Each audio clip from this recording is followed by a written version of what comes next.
Put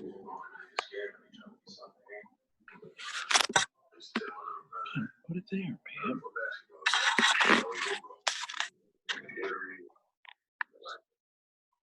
Looks like you want to tell it to me. Hmm?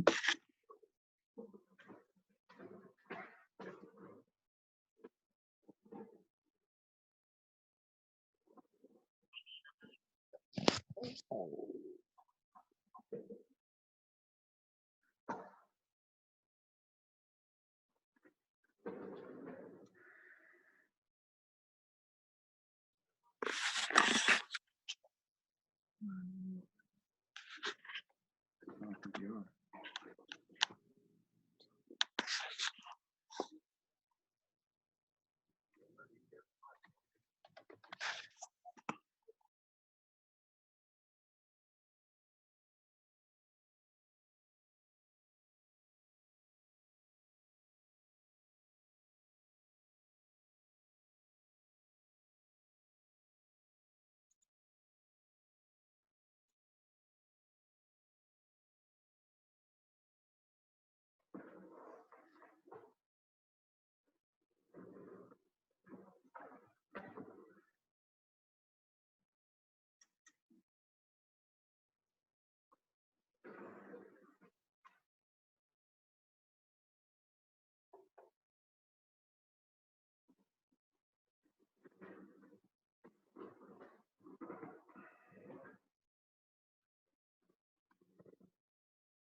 Hello, Krista. Hey, Rick, I came up as Krista Parsons again. you did? Yes, I changed it.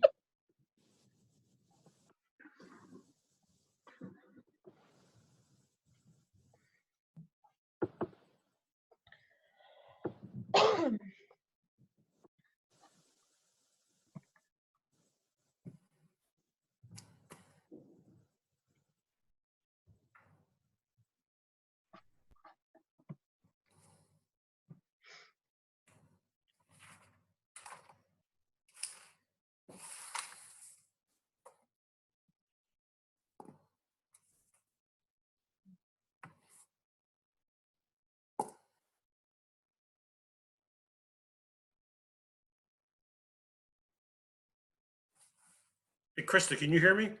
Yes, All right. change your location. Yes, I did. I'm relegated to the bar.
Still got that nice furniture, huh, Krista? Yeah, you like that? Very nice, very nice.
Hello, Allison.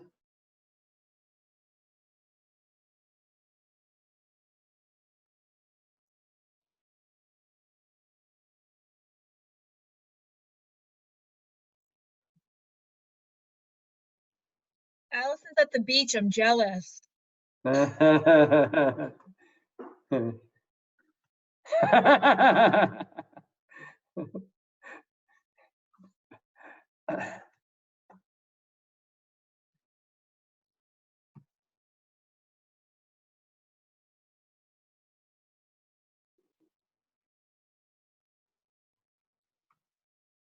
He's always the last one.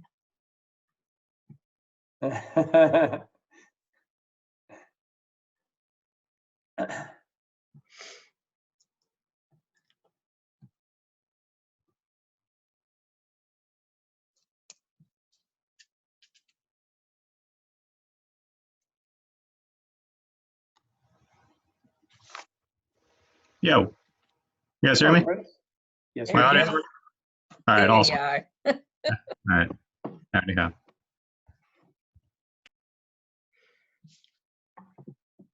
Okay, Rick, it's 7:30. All right. Bear with me one second while I get up my agenda. Here we go. Okay, it is 7:30, so I'm going to call the March 14th, 2020 meeting of the Township Committee to order. May. I'm sorry. Thank you, May. May. It's like Groundhog Day. I've been in this room since March, okay?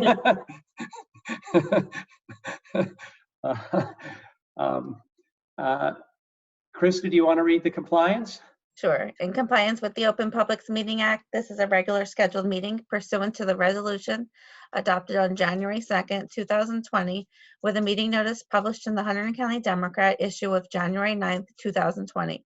A copy agenda was forwarded to the Hunterdon County Democrat, Times of Trenton, Star Ledger, Courier News, and was posted on the Township website on May 7th, 2020. Okay, behind me is the flag. If everyone would raise, and we're going to do the Pledge of Allegiance to the flag. I pledge Allegiance to the To flag the flag of the United States of America and and to the republic for which it stands, one one nation, nation, under God, indivisible, with with liberty and justice for all.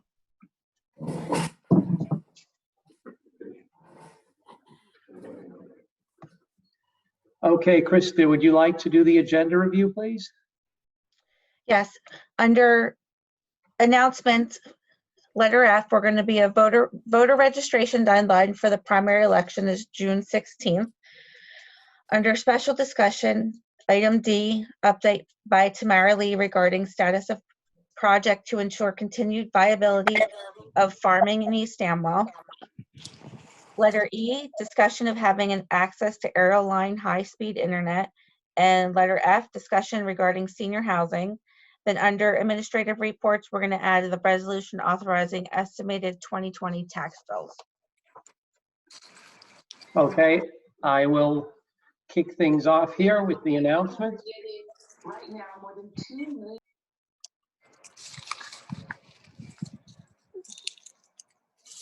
Krista, could you mute everybody but the I'm- township committee members? Doing it as they come on. Do we Thank do you. roll call? Do we need to do that? I usually don't. I usually just mark down who's here. Okay, all right. I wasn't sure. I know we do it in other committees. Draw a blank. All right, I'll shut up. Um,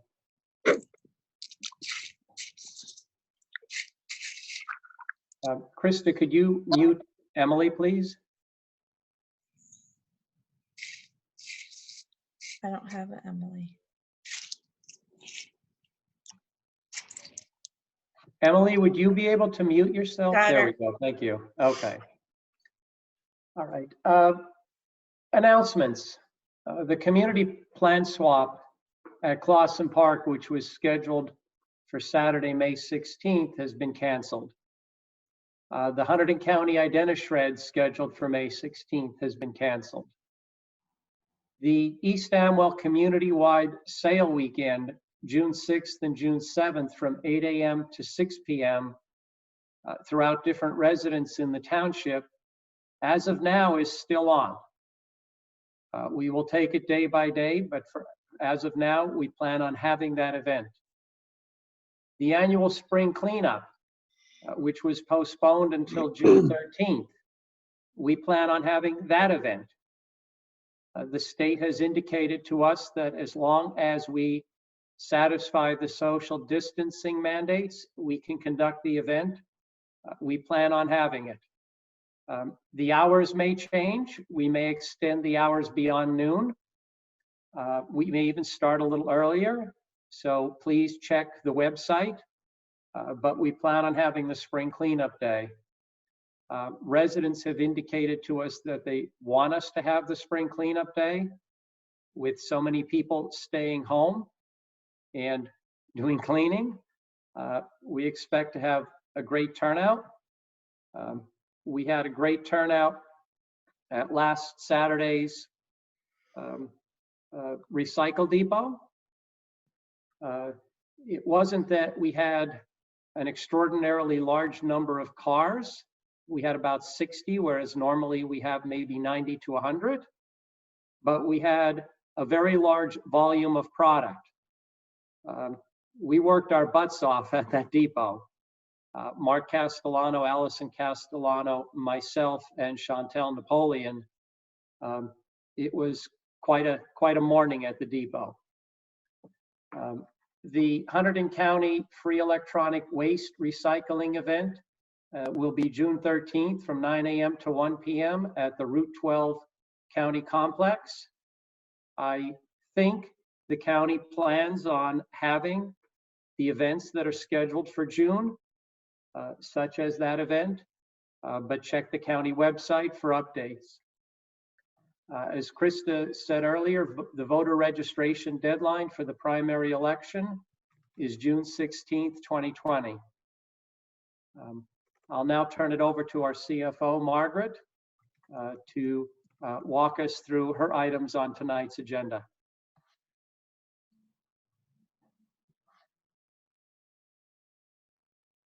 Can't hear her. Margaret, we can't hear you.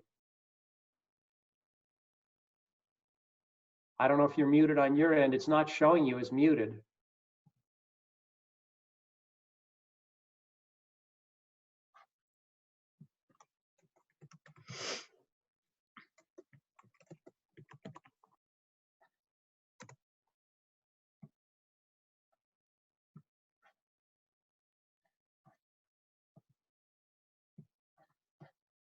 What you can do, Margaret, is you can pick up the phone and dial in.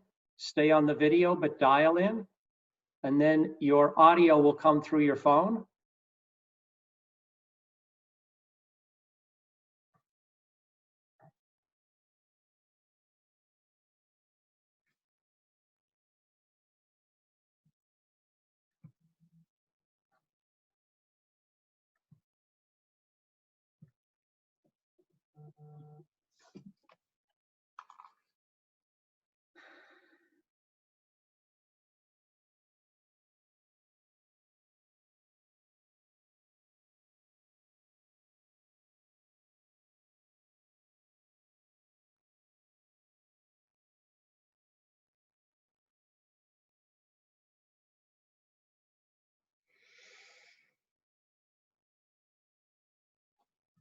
Okay, what I will do while Margaret's trying to get in is I will pick up with the ordinances.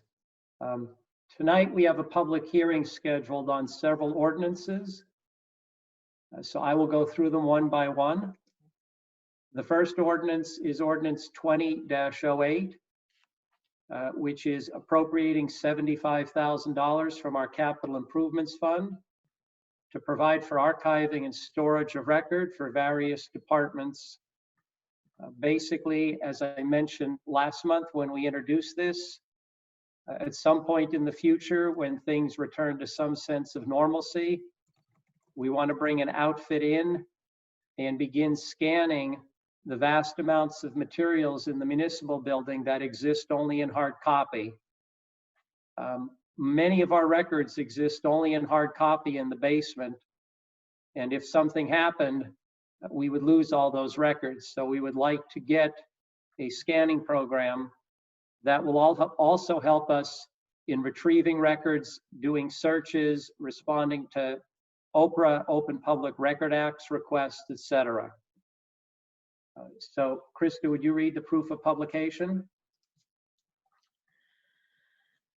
This legal notice was published in the Hunterdon County Democrat on April 16th, 2020, and it was posted and available to the public since introduction on April 9th, 2020.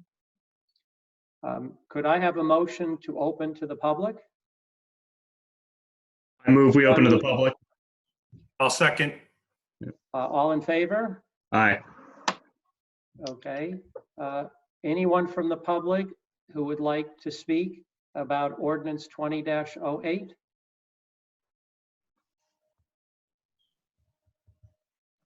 Seeing no one, can I have a motion to close to the public? So moved. A second. All in favor? Aye. Aye. Okay. Krista, do you want to do a roll call? You have to do a motion to adopt. Oh, I'm sorry. Could I have a motion to adopt ordinance 20-08? So moved. I'll second. Any discussion among the township committee? No, Pete's got his mic muted too, by the way. He always I don't know if he does. was, okay. All right. I don't know if he was chiming in. Krista, He could you always do a goes roll like call? this. Mr. Matthews? Oh, I'm sorry, Mr. Matthews is, Mr. Castellano, Yes. Mr. Miller, Yes. Mr. Sobieski, Yes. and Mr. Wolf. Yes. The adoption notice will be published in the May 21st, 2020 issue of the Hunterdon County Democrat. Okay. The next ordinance is 20-09. It is to fund certain repairs and improvements on the municipal building. It is for $15,000. It looks like we're going to need it because we had a waste pipe burst in the basement of the building, Oh, nice. which did some damage a couple days ago. We will be filing a claim with our insurance company, but we may need to spend some money for things that insurance may not cover.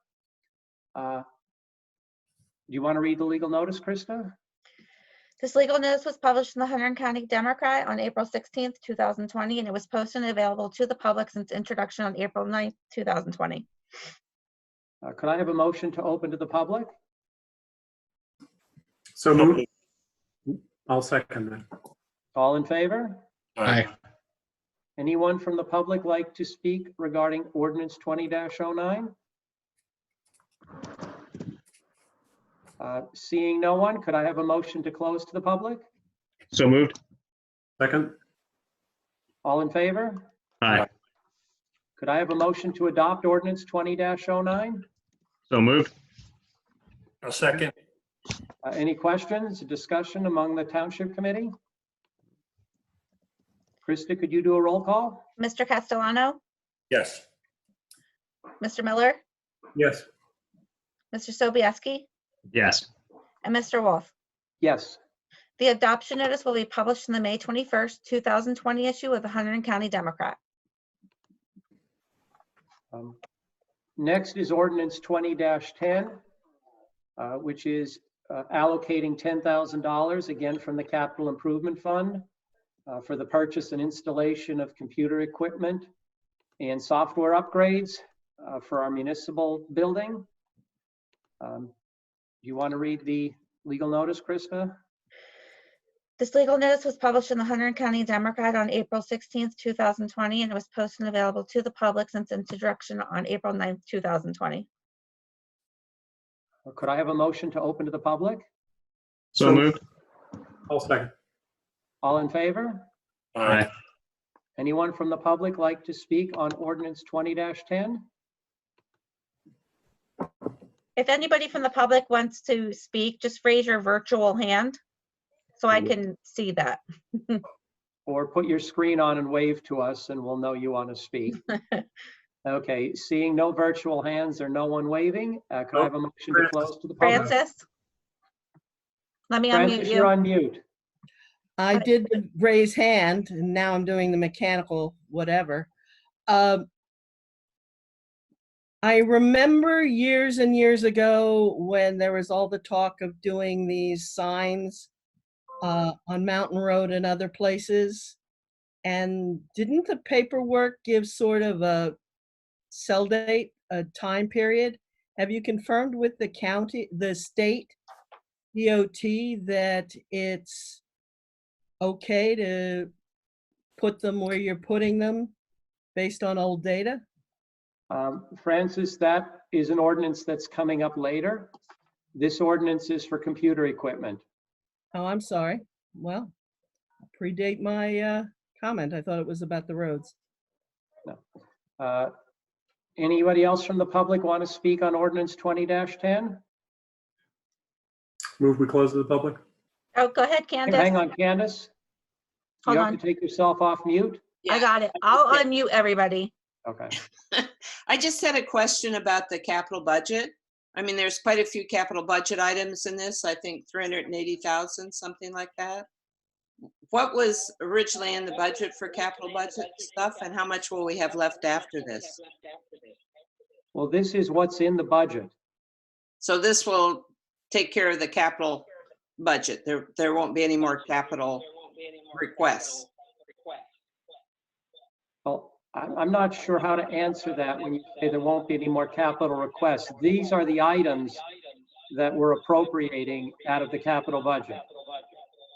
Yeah, I was wondering about what was in the capital budget completely. Is there, what did you allocate at the beginning of the year? So For you capital can ask that question when we come to open to the public, because right now it's just about this ordinance. Yeah, I didn't know where, because it's all capital budget, so. Yeah, well, when just you, thought I'd when we ask. come to open to the public, Candy, you can ask that, and then we can get the answer from Margaret. Okay. Okay. Anyone else want to speak on ordinance 20-10?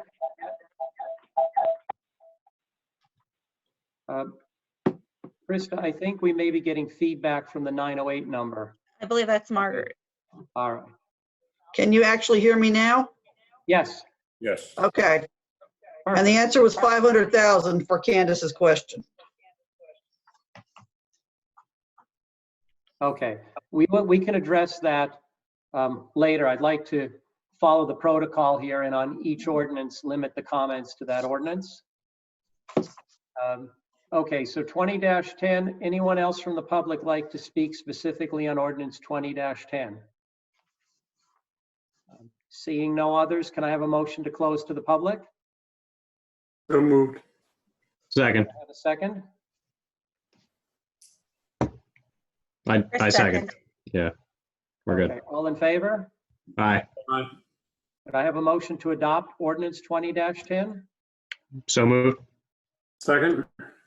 Any questions or comments among the Township Committee? Good. Roll Mr. call, Krista? Mr. Castellano, Yes.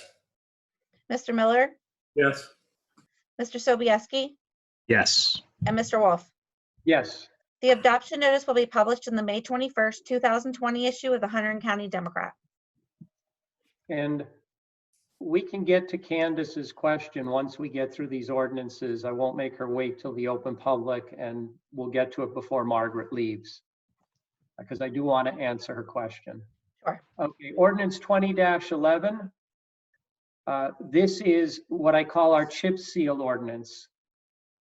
As I mentioned previously, we have undertaken a road improvement program, something that was desperately needed in the township. Last year, we did 6 roads. This year, we plan on doing Gerbowski, Boss, Backbrook, and possibly Iron Horse. Our DPW has been out there really throughout this entire COVID-19 pandemic, working on getting those roads ready for chip seal in July or August. So this is allocating $125,000 from the Capital Improvement Fund to chip seal those roads. You want to read the legal notice, Krista, please? This legal notice was published in the Hunterdon County Democrat on April 16th, 2020, and it was posted and available to the public since introduction on April 9th, 2020. Could I have a motion to open to the public? So moved. Second. All in favor? Aye. Any member of the public like to speak on notice 20-11? Seeing no one, no virtual hand or no one waving hands, could I have a motion to close? So moved. Second. All in favor? Aye. Aye. Could I have a motion to adopt ordinance 20-11? So moved. Second. Any discussion? Krista? Mr. Castellano, Yes. Mr. Miller, Yes. Mr. Sobieski, Yes. Mr. Wolf. Yes. The adoption notice will be published in the May 21st, 2020 issue of the Hunterdon County Democrat. Okay. Next is ordinance 20-12. It's for $35,000. Again, it is from the Capital Improvement Fund. It is basically to fix curbing on Toad Lane. The curbing there has crumbled and needs to be replaced. I shouldn't say fix, we're really replacing the curbing on a stretch of Toad Lane. Read the proof of publication, please, Krista. The adoption notice, this legal notice was published in the Hunterdon County Democrat on April 16th, and it was posted and available to the public since introduction on April 9th, 2020. Could I have a motion to open to the public? So moved. Second. All in favor? Aye. Anyone from the public like to speak on ordinance 20-12? Seeing no virtual hands or no waving hands, could I have a motion to close to the public? Move close to the public. I second. All in favor? Aye. Could I have a motion to adopt ordinance 20-12? So moved. Second. Any discussion? Krista? Mr. Castellano, Yes. Mr. Miller, Yes. Mr. Sobieski, Yes. Mr. Wolf. Yes. The adoption notice will be published in the May 21st, 2020 issue of the Hunterdon County Democrat. By the way, I apologize to the members of the public who have to sit through this, but by law, we're required to do each one of these individually and follow these formalities. I recognize it's not the most interesting discussion, but we'll be through it soon. Okay, so now we go to ordinance 20-13. And that is $100,000, again, from the capital, for a new dump truck, snowplow, and salt spreader for our DPW. We have 2 trucks that are from the 80s. They are breaking down. They're beyond their useful life. We're not in a position to replace both of them right now, but we are replacing the one that has been the most problematic, and that's what this is for. Obviously, in order for our DPW to do what they need to do, they need the necessary equipment. And so we have been trying to do that over the last few years. It's hard for them to continue to do what they need to do with antiquated equipment that keeps breaking down. Krista, would you read the proof of publication? This legal notice was published in the Hunter County Democrat on April 16th, 2020, and it was posted and available to the public since introduction on April 9th, 2020. Could I have a motion to open to the public? So moved. Second. All in favor? Aye. Anyone from the public like to speak on ordinance 20-13? Seeing no virtual hands or waving hands, could I have a motion to close to the public? So So moved. moved. Second. All in favor? Aye. Could I have a motion to adopt ordinance 20-13? So moved. Second.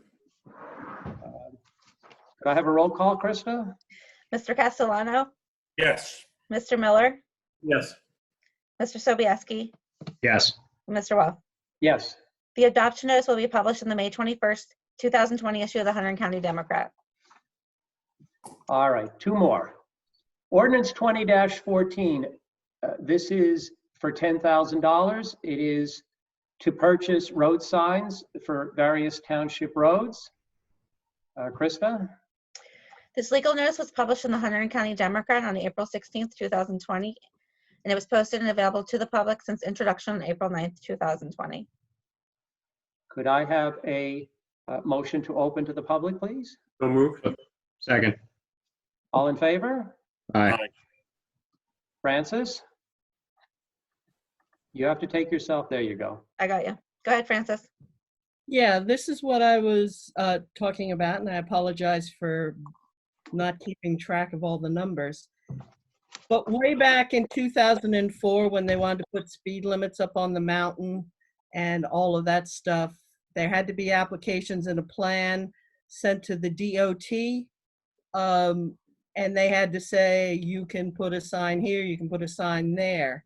So while it's a good idea to buy signs, I would hope you would not be installing them until you get confirmation from DOT that the failure to have done it by 2007 doesn't matter.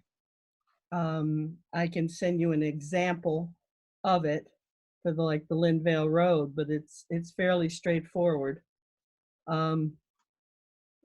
That's pretty much it, you know. Okay, anyone else from the public like to speak?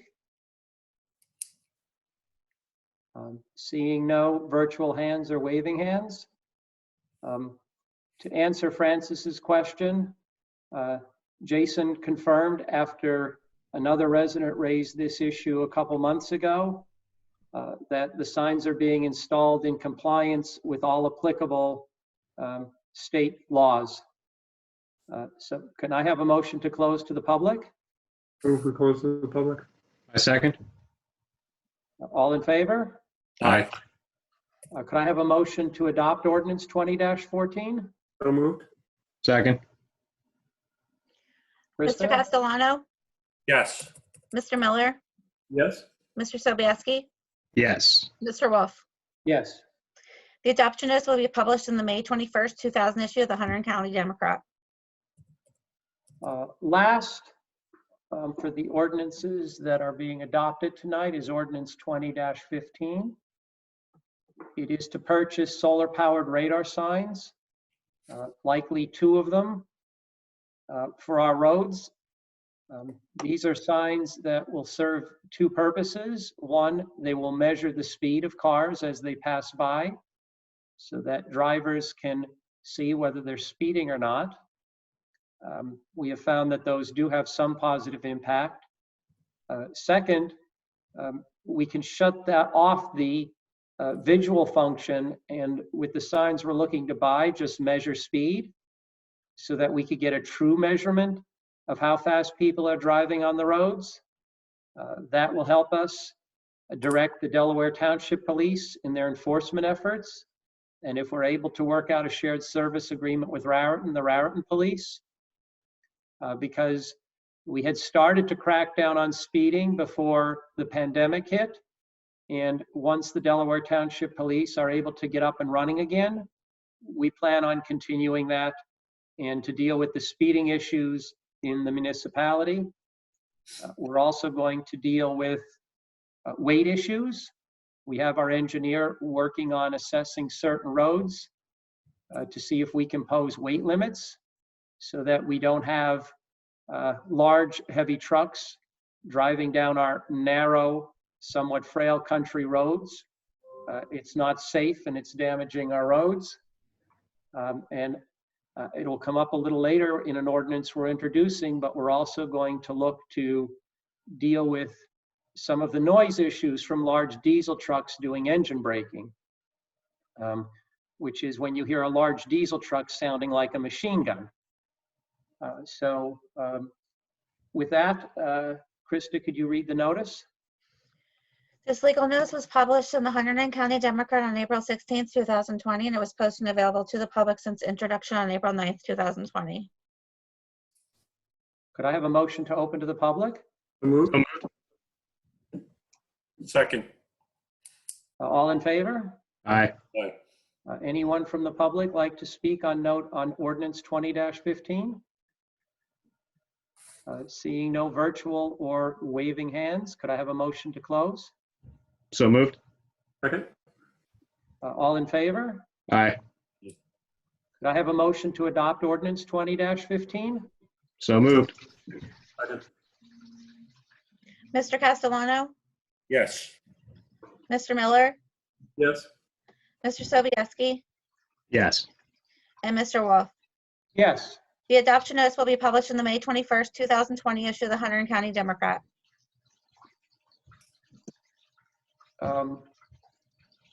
Margaret, was there anything else that you wanted to discuss this evening? And I'd like to take up Candace's question before we leave her, before we let Margaret go. No, I don't have anything else that needs to be done for this meeting. Okay, I think Candace's question, and Candace, you should feel free to chime in if you'd like, but I think her question was, what was our total capital budget for this coming year? We put into the capital account $500,000. $100,000 is towards a reserve for the salt barn. So that's just going to sit into the capital account until we're ready to, we get more funding in there and we can do an ordinance for that. You just passed $380,000 worth of ordinances now. So that left left $20,000 left over to just leave in capital improvements to rebuild capital. Candace, you're welcome to chime back in if that didn't answer your question. No, that's what I was curious about, was just Okay. how much we had left in case something came up, or how much was originally allocated, because it was a lot of stuff tonight. If you need to know how to raise your hand, people who are on their cell phone, you just click on your screen. If you're on video, go to participants and you'll raise the hand. Or like I said, you can always turn on your video if it's not on. I see a number of people are blank. We just see names, but if you turn on your video and wave your hands, one way or another, we'll figure out how to get you to the opportunity to speak. Okay, so I guess there's nothing else for Margaret, so we can go to item 8 on the agenda, which is special discussion. I'm going to reorder things a little bit in item 8 because we do have a guest here tonight, and I don't like keeping guests any longer than we have to. So what I'm going to do is start with item D, which is the update by Tamara Lee regarding the status of the project to ensure continued viability of farming in East Amwell. I asked Tam if she would be kind enough to come in this evening and update the Township Committee on this project.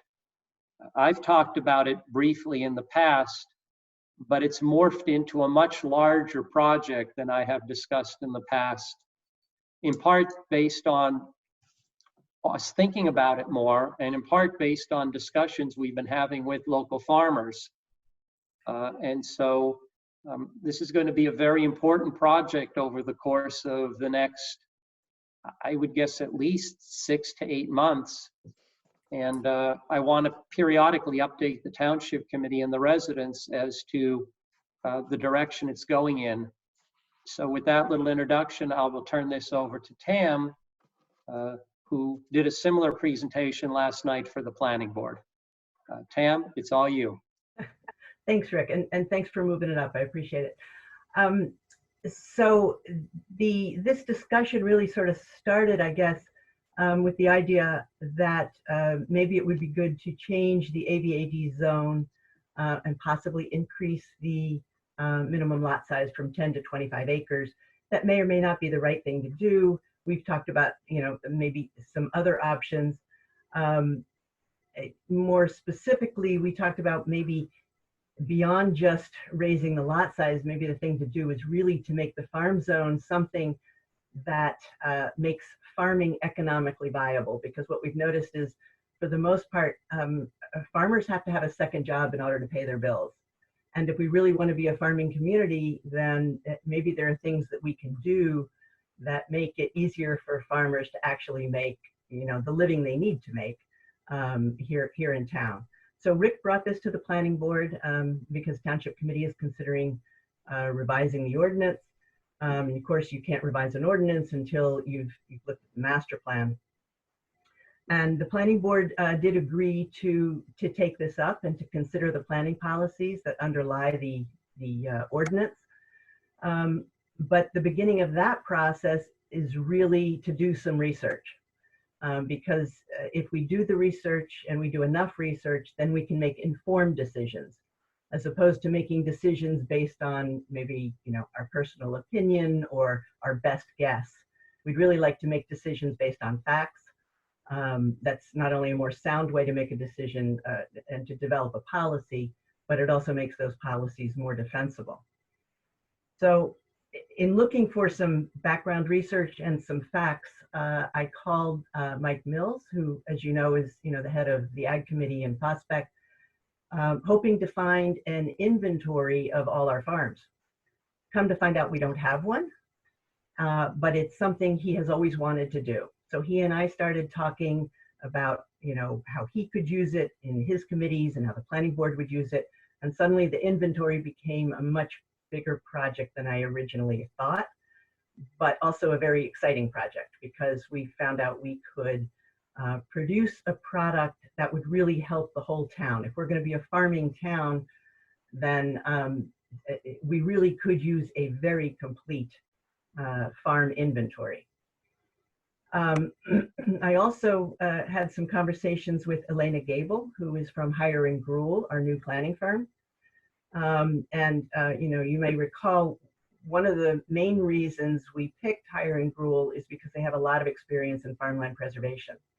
So I asked her to give some thought to, other background research that we might need to help support and inform our discussion related to possibly changing our farmland policy. And we came up with a couple of additional tasks in addition to the inventory. One is to review current development trends. And the way we do that is we look at applications that have been made to the Planning Board, and we'll actually go back a few years, so probably look at the Zoning Board as well, and see what applications have come before the boards. Have they been approved? Have they been denied? Did they require variances? Were they in conformance with the ordinance? And all of this will tell us whether or not we need to make changes to the ordinance. We also think it's important to have a public outreach to all the stakeholders. And there's a lot of stakeholders in this. There's the farmers and there's the farm owners.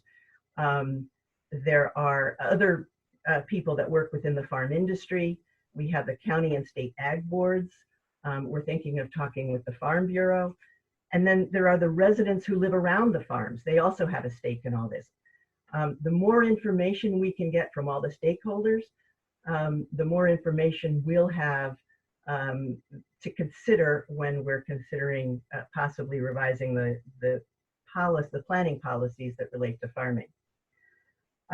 We also want to do an analysis of the AVAD, and what that entails is looking at the farm zone, figuring out what the buildable land is, that is land that has not yet been built upon, and also land that's not environmentally constrained, applying the current ordinance to the developable land and figuring out what the built out condition will be. So if the town were to be completely built out based on our current ordinance, what would it look like? And does that match the vision we have for East Amwell? So that's actually a fairly involved endeavor. And then the last thing we want to do is we want to look at the state regs and also the state farm programs, because some of those state regs and programs will help us and some of them will get in our way. So we really need to know what we have to work with. If we do all those things plus finish this farm inventory, we'll have a good foundation of facts on which to start having a dialogue about what appropriate policies should be regarding farms and the different strategies we might put in place to start making farms economically viable. I think the town has done an amazing job over the last 20 years preserving farms. And we have put ordinances in place to protect the rights of farmers through the Right to Farm Act. But we really haven't done as much as we probably could to make farming economically viable. So that's, I think, really the direction that we're going in. We're trying to do as much of this work in-house as possible. Mike Mills and I think that he and I should probably take the lead on the outreach meetings, because we're two residents talking to, for the most part, other residents, and we think that might be positive. He's got the farm background, I've got the planning background, we'll bring that to the table. I still want Hire and Gruel at some of those outreach meetings. As I said, they are some of the state's best farm preservation planners, and they have a lot of street cred with the state and the county, so I'd like them at those meetings. But I think Mike and I can handle the rest of those meetings. I think it would be good if Hire and Gruel did the development trend review. Not that we couldn't, but by having the outside consultant do it, hopefully it will be easier to for people to believe that it was an objective review. So that's why we wanted to sort of keep that from, have an outsider do that. The review of the Amwell Valley District and the build out analysis, Hire and Gruel really needs to do that. They've got the computer capabilities to do that. They've certainly got the talent to do that. So that one's 100% in their lap. And then the state regulations, I would do some of that, but Hire and Gruel would do some as well. The more people we have looking at the state regs and the state programs, the better our analysis is going to be. Between those four things and the inventory, which is going to be done completely in-house, Mike and I worked on developing a spreadsheet. We gave it to Marianne Bouchard, who has already started, well, she actually made the spreadsheet even better, and she started populating it. I think we're going to get a great inventory, a very thorough inventory from that. We tried to maximize as much of this work as in-house work as we possibly could. But as I said, there's still some of this background work that needs to be done by Hire and Gruel. We got an estimate from them for the 4 tasks that I mentioned they would be involved with. It's about $11,000. But as a planner, I can tell you that to me, that sounds like a very good price for the work that we would ask them to do. The reason we're bringing it to you is because, as I said, after talking with Mike, so many other groups within the township will be able to use this information that we thought it was better that this fall under the township committee umbrella as opposed to the planning board umbrella. So we're thinking of this as phase 1, the research phase. And then once this is done, the planning board can take this research and do what they do, which is analyze the planning policy. But then Mike can also take this research to his groups and do what they do. And you know, there's probably others within the township who will be able to use it as well.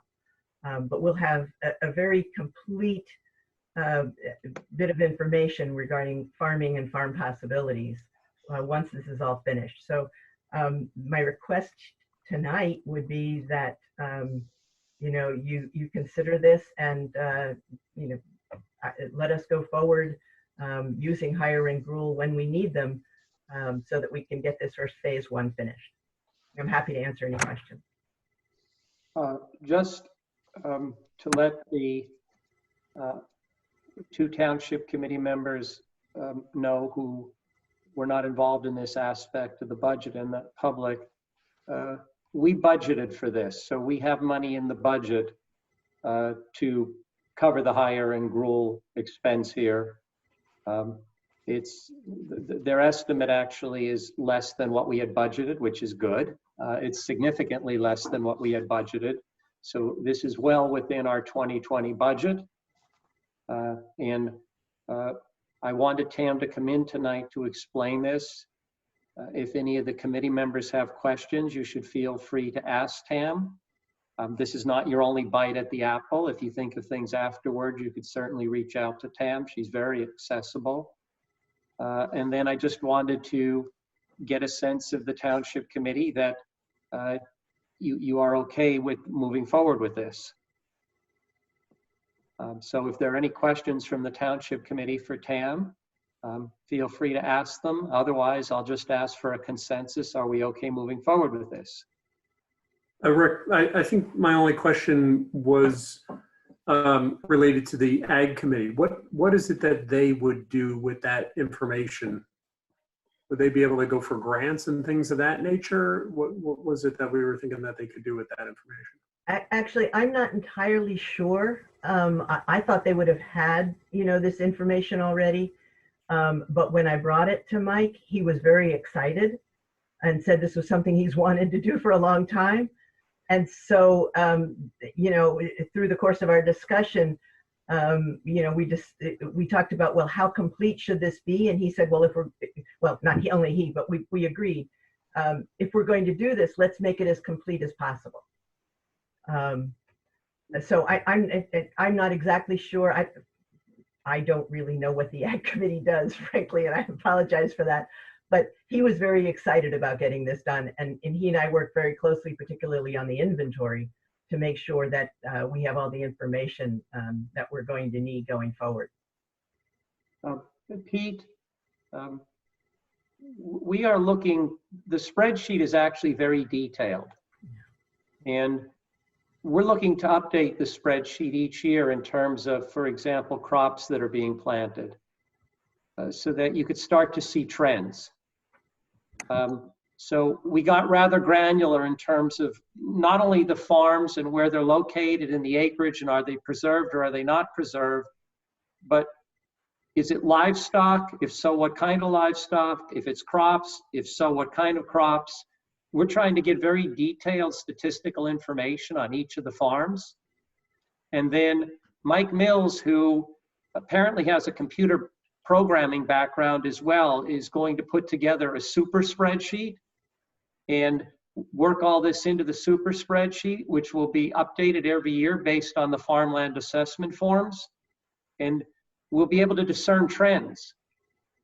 And I know he has ideas about what he'd like to do with farmers, cooperative ideas, etc. So my guess is that's why he's excited about this project. Okay. And just to take that one step further, not only will we be able to see trends, but once we have this inventory, we'll be able to look back and see if the ordinance, if we do make changes to the ordinance, did those changes create the changes in our farm inventory that we wanted them to? And if not, then we'll change the ordinance again to make it do what we want. So it gives us something to measure the effectiveness of our ordinance from, which is going to be really useful in the future. Yeah, I mean, this is a very sizable project. Yeah. It's going to take a lot of work. Like Tam said, we're going to do the lion's share of that work internally because we actually have a fair amount of internal talent and desire. We have people who are going to volunteer a significant amount of time. It will mainly be Tam and Mike Mills. So I'm very excited about this project. I think this could have a very, very significant impact on the township. So are there any other questions from the Township Committee? I sort of have a question. I'll preface it by saying I think this is a really interesting project too, and I'm glad to see that this is coming together finally. I guess my question is like, not really much of a question, but like, what does the timeline look like for getting all this done? You know? Not as fast as Rick wants it done. Yeah, of course not. We need to do it right, and we need to be thorough. Of course, yeah. Because it needs to be defensible.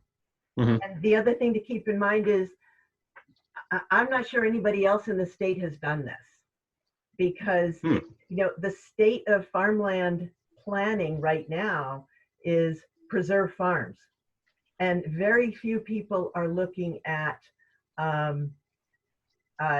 what we have to do to actually make farming economically viable for farmers so they don't need the second job.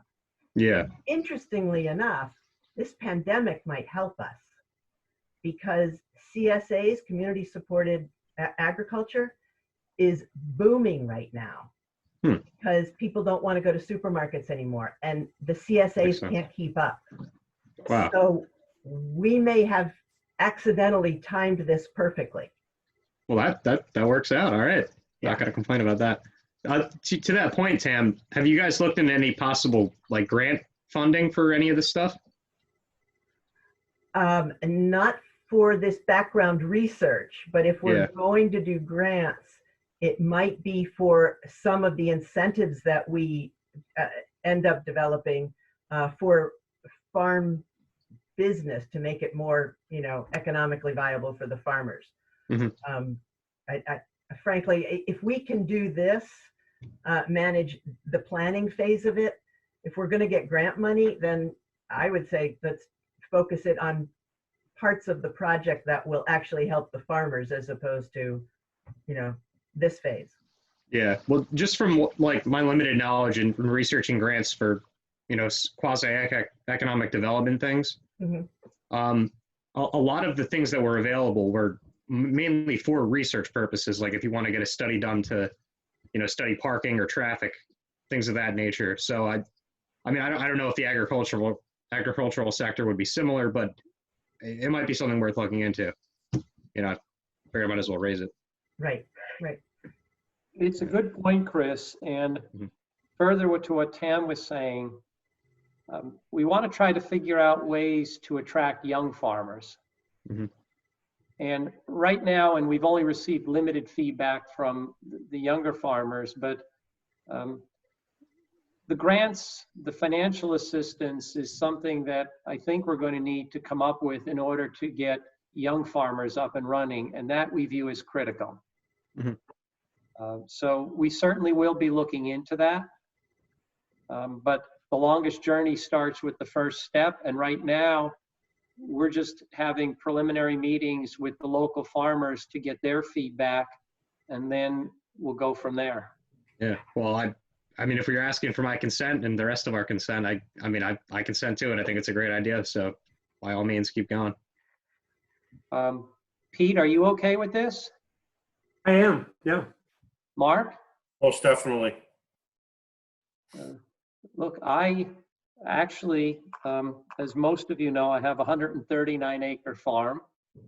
I'm hoping to grow that farm over time. What I'd really like to do someday is maybe even have an educational center on the farm, where you know, there could be classes, tours, etc. My farm is growing and expanding. It's now not just crops. We have horses. We're going to soon have cows. We have about 30 chickens. I suspect at some point we're going to have goats. So it might make a neat educational center. So I'm incredibly enthusiastic about this. So it certainly has my approval. So I think, Tam, you have the consensus of the Township Committee meeting, and we're going to move forward. Wonderful. Thank you. Okay. Thank you, Tam. Thank you Thank very you, much. Tam. Thank you for Thanks, all Tam. the hard work. Thank you. Appreciate it. You're welcome. Tam has been one of our godsend volunteers. She has been working incredibly hard on this project and a host of other things, and I greatly appreciate the effort. She has now turned her attention to educating me on the mountain, and she and her husband took me on a hike last Sunday, and the next project after this one is going to be to take a look at the mountain, and because it is a very fragile ecosystem, and we may need to beef up some of our protections on the mountain. You know, for example, cutting down a tree in the valley isn't the same as cutting down a tree on the mountain. Cutting down a tree on the mountain has a much greater impact potentially. So we may need to take a review of the mountain with an eye toward, you know, protecting that fragile ecosystem. But we can only take on one or two massive projects at a time. And right now we have two massive projects, the farm project being led by Tam and the Ringo's Village being led by Chris Sobieski and the Ringo's Village Advisory Committee. So we're going to work really hard to get through those two projects. Okay, so with that, I will go back to item 8 on the agenda, the special discussion. Executive session actions, if applicable. I can't get too much into this based on advice of counsel, but we are engaged in litigation with the Ridge at Backbrook. It is over the validity of an ordinance. It was at the trial level. The Ridge made a motion for summary judgment to have me disqualified for participation in matters pertaining to the Ridge. The judge ruled in favor of the Ridge. We disagree with that ruling. We think it's very dangerous because if that ruling stands, public officials will not be able to zealously carry out the wishes of their constituents. So quite frankly, we think the judge screwed up. We are going to appeal the decision. The Township Committee made that decision in executive session tonight. Because it's ongoing litigation, I really can't get into any sort of detailed discussion based on advice of counsel. We will post the judge's decision, which came out, I don't know, about a week and a half ago or so. We will post that on the website for anyone who wants to read it. We will also post the briefs that the township submitted, the briefs that the Ridge at Backbrook submitted. So if anyone wants to read the briefs, they should. I strongly encourage anyone who has an interest in this matter to read not only the decision, but the briefs. And we will keep the township informed as this progresses to the extent that council advises that we can. Item B, Internet Accessibility Resolution. Chris got an email from another municipality asking for support from municipalities throughout New Jersey to force our internet companies to provide reasonably high-speed internet in rural areas. The reason it caught my eye, because we get a lot of these things, and many of them just aren't right for East Amwell for one reason or another, but this one caught my eye because I thought they made an interesting argument. It's a rural community, and the internet companies have no real desire to put high-speed internet in rural communities. So the argument was, you know, this municipality made great efforts to preserve farmland, and they were successful, so they don't have a dense population, and now they're being punished in that they can't get quality internet. That caught my eye, and that's why I thought it might make sense for us to join in this resolution. We put a draft, the draft that the other municipalities circulated, we put it in the Google Drive for the Township Committee members to look at.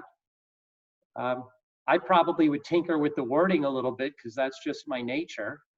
But by and large, I thought it was a well-done resolution. And so I just wanted to bring this to the attention of the Township Committee to see if you were interested in adopting this resolution. I would have a couple of questions about that. First of all, I'm thinking, why are we forcing an independent company to do something that's not fiscally responsible for them? That doesn't make sense to me. Mm-hmm. Number two, we're now going to be forcing them to put more wires on more poles, which is another thing that we complain about, pretty vigorously to our own utilities. And, I think thirdly, the up and coming 5G network, which is probably going to overtake any type of wired connection in the next, year or two, is going to give people far better connection without that wired infrastructure that's that accompanies the cable companies. So that's just my thought. Yeah, I got to say, I share similar concerns with Pete. I'm always a little bit reticent to support any kind of, public entity trying to force a private entity to do anything. I mean, that being said, I'd like to know more. I mean, if there's any more information, maybe I would be willing to support it. I'm open to it. I guess I'll put it like that. Well, look, we force private entities to expend money all the time. It's called taxes. Yeah, and I don't like those either. we reach into their pockets and we impose taxes so that we can have an infrastructure throughout this country, including putting roads through rural areas, because we believe that rural areas should have roads so that there's access for fire, for ambulance, etc. So it's not as though this is a novel idea. It's the nature of the beast in this country. But that being said, I don't know 5G. Pete, I'm not a techie guy. If you're telling me that technology is about to render what this township, which is Hopewell in Cumberland County, is asking for, render it obsolete, then I agree. Let's just drop this. Yeah, I don't want to waste time on something that's going to be obsolete. On the 5G point, I had heard rumblings that something happened at the federal level where municipalities were given like a window to respond to some kind of 5G related decision. I know this is kind of sort of off topic, but did we get any kind of information about that, Krista? Did they send us anything? No. No? All right. I got to do a little more digging on that, because that might explain, what kind of infrastructure we might be looking at in the next 2 or 3 years. I don't know if that would reveal any info on that point. I think based on what I've heard from Pete and Chris, for the time being, we should table this.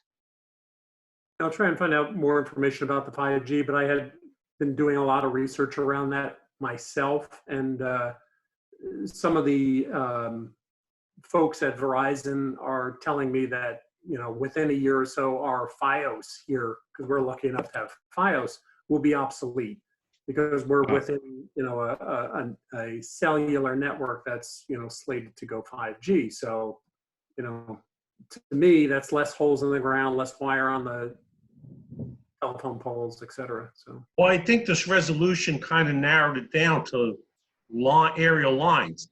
If actually that's taken out and just say access to ultra high speed, which could include 5G, it may make more sense, this resolution.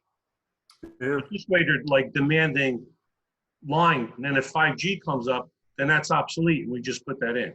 Yeah, that's a good point. Yeah. Look, that doesn't address the issue that Pete and Chris seem to be having some indigestion, which is forcing private companies to perhaps provide unprofitable services. And look, I don't have a strong view one way or another about this ordinance. It caught my eye for the reason I articulated earlier. I have some sympathy given that East Amwell has achieved the same objective, and I think in some respects we're being punished for that, like with the DOT's ruling on the helistop. We were successful in preserving large parcels of land, and now the DOT is saying you can fly helicopters in and out on those large parcels of land. That to me just makes no sense as a public policy matter. Just, you know, it caught my eye when they referenced the fact that they're being punished for their success in preserving farmland. And so I wanted to bring this to the Township Committee. If it were up to me, I think I would probably adopt the resolution with the change that Mark suggested, but I don't feel strongly about it. So do you guys want to take it further or not? Well, as a footnote, just as a footnote, I contacted John Capilano and Ed Stolowski. The school has not, well, they know of no problems or significant issues with any child having connections to the internet. So In East Amwell. East Amwell, correct. Right. But I'm supposed to still get a call back from their internal tech director and their outside technicians to see if they've gotten any complaints. But on an overall basis, most kids or all the kids have internet capabilities. Whether it's real high speed, can't really, can't ascertain that. But nobody's complaining about not having internet connection. Right, and I wasn't looking to do this because I thought we needed it here, because I haven't heard any complaints about that. And when you and I were knocking, Mark, we heard every complaint known to mankind but that one. I don't remember anyone complaining to us about connectivity. This was more for the, I think, communities perhaps down in southern Jersey that may be having this issue. It's not uncommon for municipalities who don't have the issue themselves, but have sympathy for another municipality to support that other municipality. Yeah. Well, I can tell you, as somebody who had like really terrible internet for a long time, I do support them in principle. So I would be willing to adopt a resolution that maybe didn't demand that they do these things, but strongly urges or hopes that they will do these things. You know what I mean? A little soften up the language a little bit. Well, why don't I take the comments that I got tonight, take the ordinance they sent us, mark it up, and have something ready for the next meeting for people to look at. Yeah. I sympathize with the cause. It's just, demanding an entity to do something that's more or less where I have the issue, specifically. All right, so I'll tinker with it. Yeah. And circulate something in advance of the next meeting, and we'll either move it or not. All right, sounds good. Okay. Next is, I'm going to again go out of order. I want to talk about a senior housing proposal that was brought to my attention about 2 weeks ago. Actually less than that, about a week ago. And I did this presentation last night at the planning board. And there are some people on this call tonight who were on that call last night. So this is going to be a bit redundant, but I received a call from a fellow from Region 9 Housing Corporation. Region 9 Housing Corporation is a 501c3. It's a not-for-profit. It was established in 1970 to sponsor, promote, and provide affordable housing to low and moderate income seniors. They also do housing for persons with disabilities. They are interested in a property in the village. It is the house next to the firehouse, south of the firehouse, on the same side as the firehouse with the purple shutters. It's a parcel of land that's a little over 7 acres. It is for sale. The fellow, his name is Mark, who is the Director of Development for Region 9, tells me that the house needs a lot of work. And what Region 9 would like to do is convert the house into a rec center for seniors, and then build behind the house 40 to 42 one-room units for seniors. It would be a 2 or 3 story building, possibly more than one building. They would work with East Amwell on the design, the aesthetics. They would consider opening the community center to all seniors in the township so that it could be a township community center and not just for the residents who live on the property. It would be exclusively for seniors because they're one-room facilities. They would generally be either for a single senior or for a couple, but they're not set up for families. They have a number of these projects in New Jersey. If anyone is interested in learning more, go to Region, REGION 9 NINE Housing Corporation, their website. It's rnhousing.org, and you can see their projects. They have one in Hampton, New Jersey. If you click on the picture, it opens up into 23 pictures of the project. They bought that housing project. It was in bad shape. They're in the process of renovating it. It looks nice. They've been doing this since 1970. They're real. There were a number of questions that came up at the planning board last night. I need to go back to Mark and ask him those questions, but he reached out to me as the mayor to see whether this is something that the township would be willing to entertain and have discussions, or whether it's a non-starter.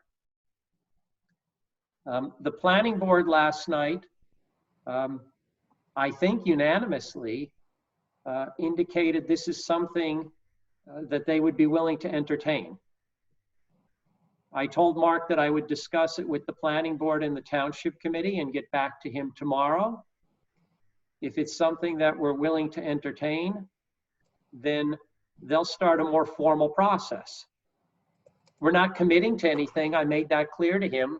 I was just going to take people's temperature or temperatures and see how you all felt about this. Someone asked last night, a local accountant, whether putting this in the hands of Region 9 would take it off the property tax rolls. I don't know the answer to that for sure. While I'm a tax lawyer, I'm not a property tax lawyer. I know if this were in New York, the answer would be yes, that it would take it off the property tax rolls. I don't know what the answer is in New Jersey, but I'm going to find out. This certainly would be a boon in terms of our affordable housing obligations. We have affordable housing obligations of, I believe, 84 or 86 units, something like that. This would be 40 to 42 units. Fair Share would be thrilled. There's certainly a need in East Amwell.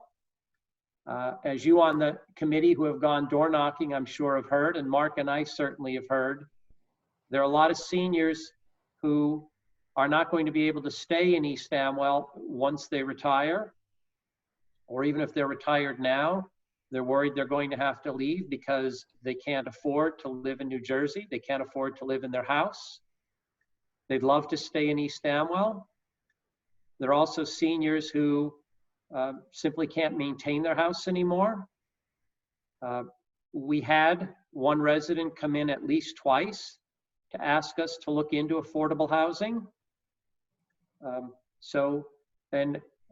What Mark told me, and I can't vouch for the accuracy, but I'm sure we could figure it out, is 42% of our population is over 60 years old.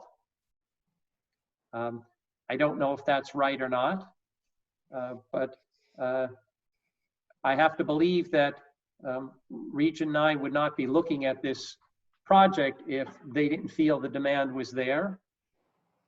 Krista told me, or told us last night at the planning board, that under the relevant rules, East Amwell residents would get priority to these units, followed by the county, residents of the county. So our residents would have first priority.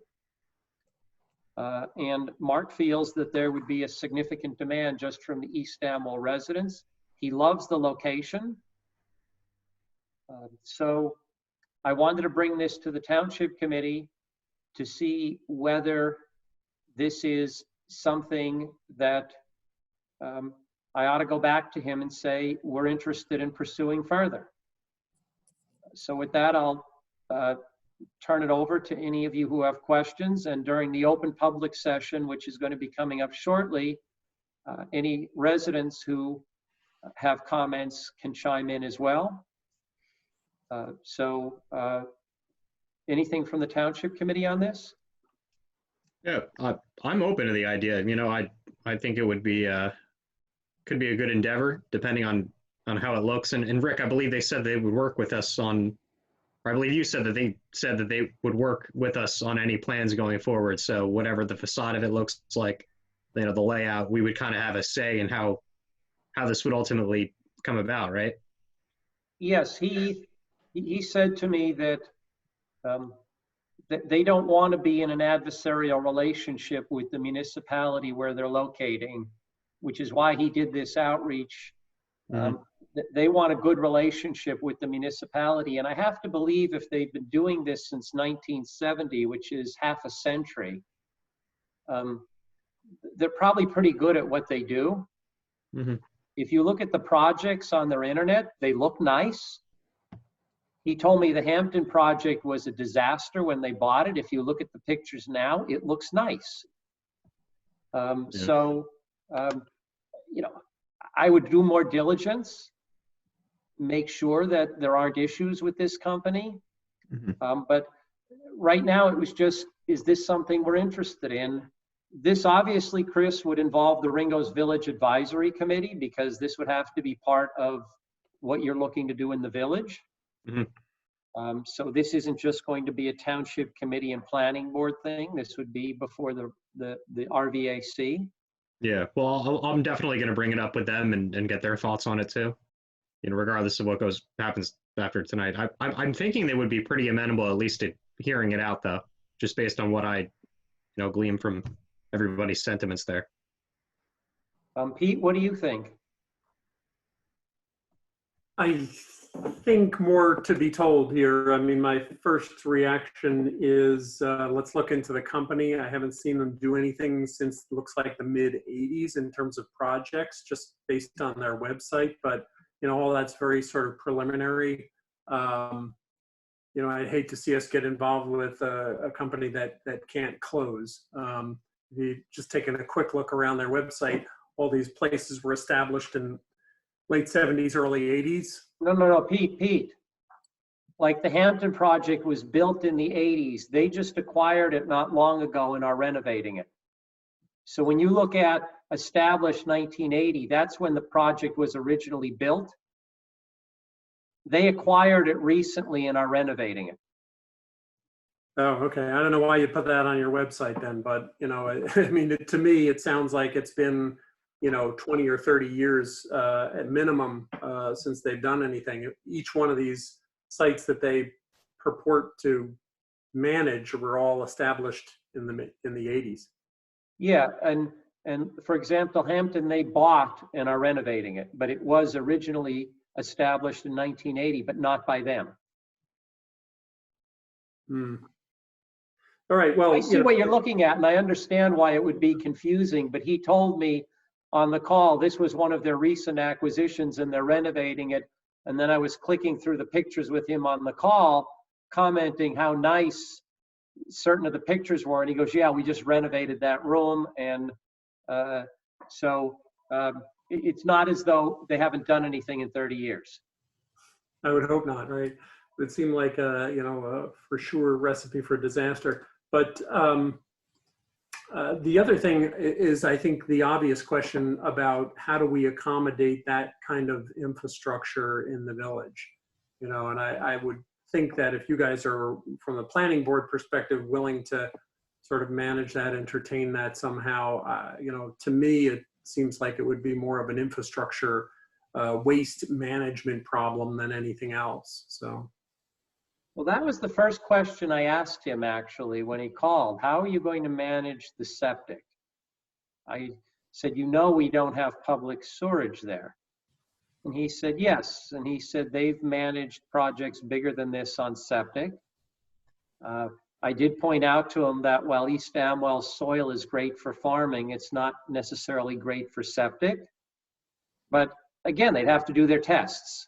Yeah, sure. What he envisions is buildings that are closer to the front, and then that back part of the lot, and you could see the lot if you go on Google Maps, you could see the boundaries of the lot, was going to be a nature trail for the seniors, where they could walk a nature trail. I imagine it's probably pretty back there,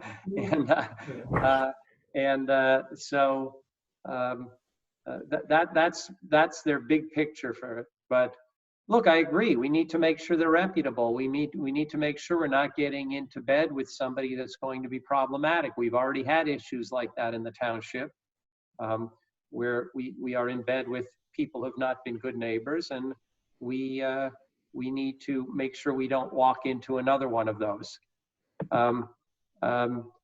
Candace mentioned last night at the planning board that we have to look at parking and traffic. If you have 40 to 42 residents, how many additional cars are you going to have? Is that going to be any sort of issue? I believe that road has 2,000 to 3,000 vehicles a day. I think that's what NJDOT told me in conjunction with the bridge. It may not be a big issue, but it's something that has to be looked into. There are a lot of things that are going to have to be looked into. This is not going to be a simple approval. They're going to have to come to the planning board for a variance. It's going to be a complicated project, but I think there's a need for it. And so I just wanted to take people's temperature. I mean, is this something you'd like to take further? Yeah, I'm interested. I'd love to see what they have to say, what kind of proposals they might bring forward. So by all means, you know, I'll entertain. Yeah, it's worth the conversation. Yeah, we're not tying our hands to anything at this point. It's really just, you know, letting them come and speak. Yeah. Well, when we get to the open public, we'll see if any members of the public want to weigh in, but and I'll then take all that in and report back to Mark tomorrow, and we'll see what happens. I would also say that. I'm sorry? I'm sorry, I didn't mean to cut you off, Rick, but I would also say that if they were, I don't know if the lot size would be conducive to it, but, you know, if they were to possibly offer some public parking on that piece of land, that would be really nice. So, yeah, just throwing that out there. All of this, to the extent it's permissible under the municipal land use law, is open for discussion. Yeah. Pete, you okay with this? Yeah. Okay. Like I said, we'll open up to the public shortly, and I see some folks from the village, and they could weigh in if they'd like to. Okay, the last thing on 8, I just wanted to update people a little bit on our municipal operations in light of the COVID-19 pandemic. We've been able to keep the township running. We've been able to service the needs of the residents.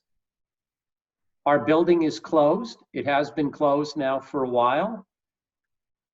Some municipalities like Raritan Township are opening theirs. Raritan has already opened its building, its municipal building. I believe Delaware Township is going to do that soon.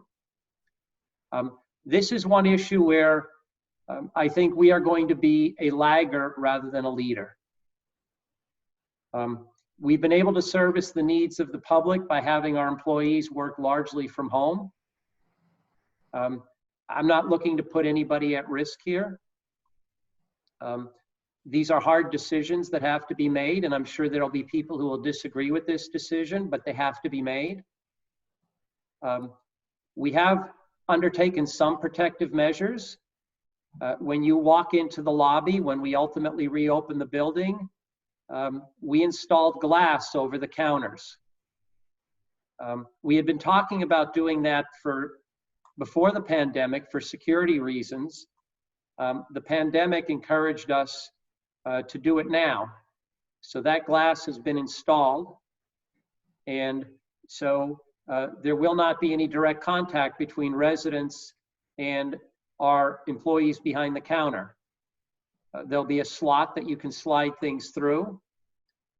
You will talk into a metal microphone, which has a diffuser, so that you will not be breathing on the employees. They will not breathe on you. We also installed those over the tax collector window and the other window we have in the back across from the tax collector window. The total cost was $2,500, which I thought was a pretty good deal. It looks nice, it looks clean. But we will ultimately obviously reopen the municipal building, but we're not going to rush to do it. And when we do it, we probably will do it in baby steps, meaning people will have access to the lobby and only the lobby. And then over time that will expand. We will likely not keep the restrooms open for the public. We likely will not open those for the public for a while. They will only be open to employees. Before I move on, I just want to tell you that our clerk, Krista, was diagnosed with coronavirus. She went to the hospital. She was in the hospital for a few days. She has fortunately survived, as you can tell, because she's right there in the little square. Why am I raising this? There was never a minute during this time that Krista was out with the coronavirus where she was not handling her municipal duties. She was doing work from the hospital, literally. I was emailing her telling Krista, put the phone down, okay? It can wait. No, she was getting stuff done literally from the hospital. She is unstoppable. I grew up, my grandfather was an underground coal miner. There were no excuses in my house. If you were breathing, you worked. I don't see that kind of work ethic. Krista exemplifies it. I can't tell you how impressed I've been with her efforts and her dedication. She has been nothing short of unbelievable. And I just want to let the residents know that Krista was a great find. And I can't thank her enough for all the hard work that she's done through these very difficult times. I look forward to continuing to work with Krista. Thank you. Our DPW supervisor, when Krista went down, it changed how we could operate the municipality. We didn't want anybody going into the building for some time. We had to deal with mail. We had to deal with requests, with employees working from home. Jason Silverthorne, who is our DPW supervisor, really stepped up to the plate also. He's been shuttling mail back and forth between Pam and Krista in the office. He has been doing all sorts of tasks that are not within the job description of a DPW supervisor. Did I have to ask him to do these tasks? For the most part, no. He just stepped up, saw a need, and did it. I will tell you that we don't have many employees in East Amwell Township, but the employees that we have are the best out there. And that's really come to light during this COVID-19 pandemic. When you hit these difficult times, that's when people have an opportunity to really step up, and our employees have really stepped up. And I want the residents to know that. I'm going to post something on the website at some point. I will probably also put something in the VIP, assuming the VIP will take articles from me. I want the residents to know how good our employees are. So with that, I will go on to item number 9. Chris, do we have no standing committee reports tonight? Item number 10, approval of the April 9th, 2020 minutes. I reviewed them. I made a few comments. They were only nits, mainly just typos, etc. Me being my picky self, I was fine with them. So I'd like a motion to approve the April 9th, 2020 regular minutes. So moved. A second. Did anyone have any comments on the minutes? No, they were fine. Okay, all in favor of approving the April 9th, 2020 minutes? Aye. Aye. Anyone opposed? Seeing none, they are approved. I know there are a number of members of the public here who would like to speak this evening, and I'm sorry it took so long to get to you. But we are now at our open public session. So could I have a motion to open to the public? So moved. Second. All in favor? Aye. The Van Horns sent us a request a few days ago with a letter. I read the letter. I understand what they're requesting. They asked if they could have an opportunity to speak to the Township Committee. And we told them yes during the open public session.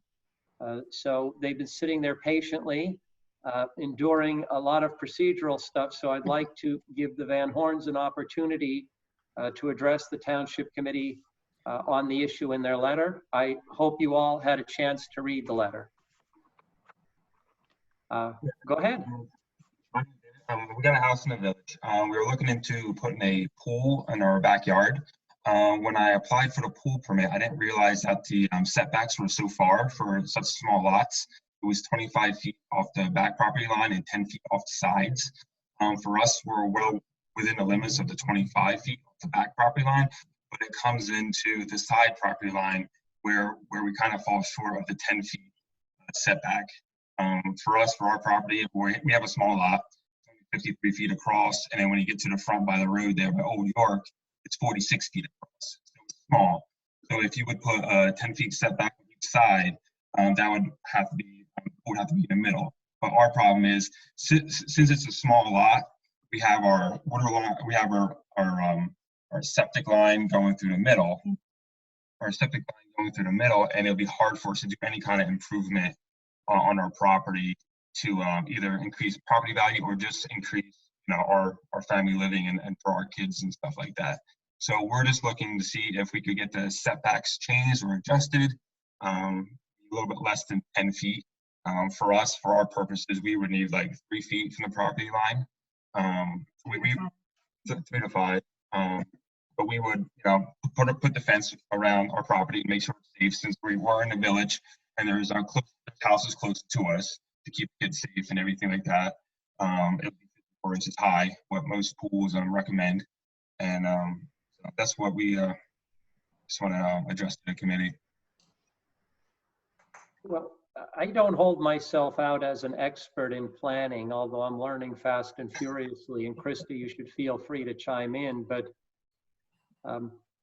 it seems to me that there are two paths potentially here. One is amending the ordinance and the other is to seek a variance. With us, I mean, to do a variance, I mean, with the escrow and everything like that, I mean, you're looking at $1,300, not knowing if the planning board has got to approve to, you know, move the setback back 5 feet or 8 feet. I mean, for us, that's just a lot of money to put out, not knowing if it's going to get approved, going through all the chain of commands. This is a common thing in the village with the setbacks for basically undersized lots within the village, because the village is a 1 acre max lot, and they're at 0.25 acres.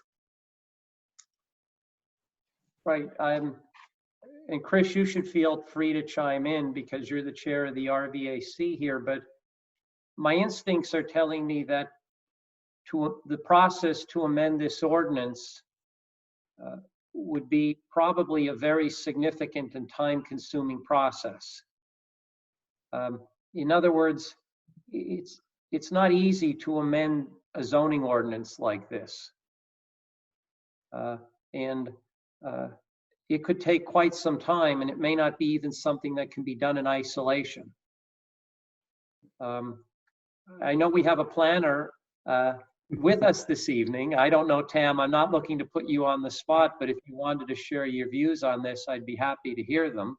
I was just going to say, Rick, before Tam goes and gives us her insight, you know, isn't there an option for them to do just an informal meeting with the planning board to get the sense before they have to lay out that money? So maybe Tam can address that too.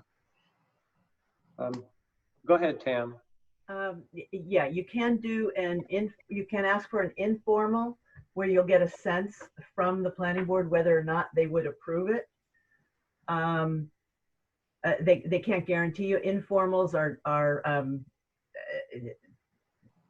everything people say it's not, they're not committed to it, okay? But you would get a sense of it. It sounds to me, if your septic system is in the middle of your backyard, well, our septic system is on the backside of our property. Yeah, where our garage is, and then the septic lines, we're very limited in the area that we could put in even a very small pool. Right. But we just butt up on that one side, which is what, without that leeway, it makes it impossible to put in even a small pool in the yard for the kids. Right, right. So what you're describing is what's referred to as sounds like a valid hardship. Yeah. And that's frankly grounds for a variance. So okay, if you came to the board with an informal and sort of explained the situation, you know, I mean, I haven't seen any plans, but, you know, they might suggest that to you. I you know, sympathize with your concerns about the escrows and whatnot, but it sounds like this is a fairly simple case. I don't know that we would have to get the professionals involved. Okay. I think the board could probably handle it, but Rick's right, to change the ordinance. Basically what that would require is for us to do some study on the Ringo's downtown area and look at how many undersized lots we have and how many people have your problem. And we would probably come to the same conclusion you did, but you know, we can't change the ordinance without doing the study first. Okay. And we are trying very hard on the planning board to minimize the use of professionals and try to do what we can internally. I've given the example before of a young couple who came in who wanted to do 1,000 square foot paver patio off their kitchen, and they spent $15,000 in professional fees before they stuck a shovel in the ground. That to me was just outrageous. That was before the current composition on the planning board. The current composition on the planning board has a very different view than our predecessors about these things. We don't want you to spend your money any more than we want to spend our money. And I can tell you, I wear my clothes till they fall off me. So we're not going to have you needlessly spending money. So the most expeditious thing to do may be to come in for an informal meeting, take the temperature of the planning board and see how you feel about that. and the planning board could probably give you a better sense of what costs you would be looking at to get this done. Okay, that's fine. Thank you very much. Is that something we reach out to Krista then about Yes. setting up that? Okay, Mhm. Yes. we'll be in contact then, Krista. You've been Okay. back. Thank you. You're welcome. Thank you for hearing us out tonight. It was our pleasure. Thank you. Mhm. Would anyone else from the public like to speak? You can raise your virtual hand or wave, and Krista will unmute you. Candace? No? Yes? Yes. Okay. Trying to figure out how to do it. First of all, I just wanted to say that I'm really in support of the inventory for farmers. There's a 2005 report that looked at the state of agriculture in East Amwell, and we wanted to update that when I was chair of the Ag Advisory Board, and we just couldn't find the information to do it. So it'll be nice to have that information in hand, but I also wanted to let you know there was that older report. Also, I know that I think it's the state ag development folks that put on a workshop that essentially was about preserving the farmers. So I know there's some work there. And like you said, Rick, I think it's sort of the zeitgeist right now, especially with, there was some work on some awareness of that before the pandemic. But I think particularly now that people are going to be really looking for more local things. So if we can get our farmers some support, that would be great. And Rick, I just also wanted to let you know, we reach out to you for articles. We love to have articles from you. So we will be extremely happy for you to write something up about this. This is one article I would be very happy to write. We further what Candace said, we are going to start trying to collect an inventory of which farmers in East Amwell sell what, and post that on our website so that the residents can go there and see what they could buy from our local farmers. We're also looking to start a shop local movement. We did it with some of our local businesses. We now want to do it with the farmers to try to encourage residents to buy locally. I can tell you, I've had eggs, and Mark will attest because he has as well, Mark Castellano, from some of our local farmers. They're way better than what you get in the store. It's not even close. They're healthier, they're tastier. So we will get up on the website, hopefully starting soon, an inventory of which farmers sell what and when. Anyone else from the public like to speak? You can raise your virtual hand or wave. Okay. Ted? Oh, yes. Oh, Ted? hold on. Ted? Yep.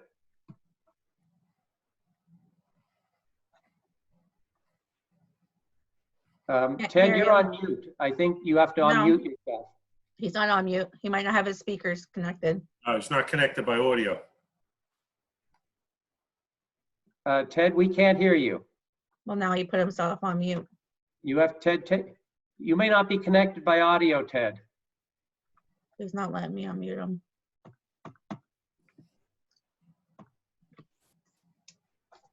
Ted, see if you can unmute yourself. He's unmuted now. Okay, you're unmuted. Now No, you're he just muted. muted. It may be that you didn't connect by audio when you joined the meeting.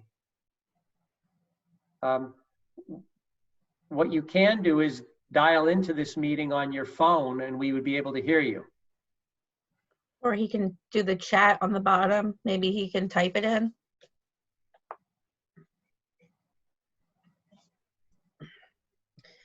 While he's figuring that out, is there anybody else from the public? Francis? Hi, thank you. Francis, Ted, if you go to the invite, there's a phone number on that. If you dial that phone number and then punch in the ID number, you can connect here by phone and we could hear you over the phone. You could talk to us over your phone. Go ahead, Francis. Yeah, this is kind of a question for Chris and his village group. As part of what you're working on to make the village more viable economically and for the residents, are you looking at the lot sizes? Because I know one of the issues throughout the village has been, what do you do when you need a septic? And if you're going to sell anything, you need a septic. You know, so it's not just a pool sometimes, but, you know, I don't know what could be done about that, but I know some village locations have put in peat systems. So I don't know if there's any outreach that's maybe been done by the Board of Health or information shared with the village residents as to, so what do you do now when your system needs something and you don't have any acreage to do Mount Pookmore?